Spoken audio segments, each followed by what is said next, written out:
Yes, of course. And well, Jen, we want to ask you a very, very direct question. What do you think about President Donald Trump?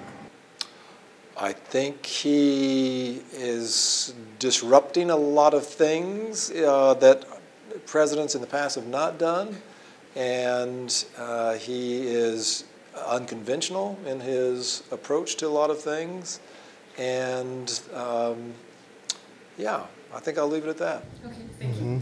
And what about the thinking of to build a wall between Mexico, a big wall between Mexico and U.S., so it will stop the terrorism, the drug trafficking? What do you think about that? Well, I think you have to look at what outcome are you trying to achieve. And I don't know how well informed the president is in terms of the actual need for a physical wall. He's obviously strong on immigration concerns from a couple different perspectives, but I would never pretend to speak on his behalf or for the administration. So I've been out of U.S. government now for 3 years, and so and I've always tried to be apolitical. So I think it's the question of what can be done in terms of a virtual wall, largely technology driven, coupled with good policies that respect the citizens of both countries. And so that's my perspective on it. Yes, of course. And well, something that in the past Mr. Trump said that Mexico only sent to United States bad people, bad hombres. What do you think about this? Yeah, so that's, whether it's political rhetoric or it's just something to appeal to,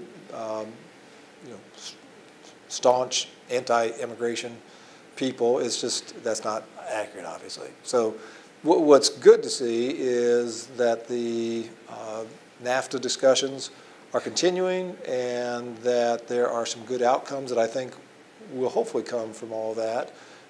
And regardless of what happens at the federal level, that the state-to-state cooperation can perhaps transcend some of those difficulties that have happened at the federal level.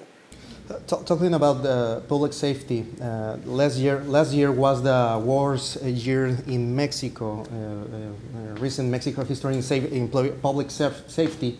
29,000 people killed this drug war. Right. They say it's something that worrying in the U.S. This kind of people killed here in Mexico. Well, it depends who you talk to, of course, but with school shootings in the U.S. and church shootings and things, there's frankly much more focus on those dozens and hundreds of lives that have been lost than there are on the thousands that were lost last year here in Mexico.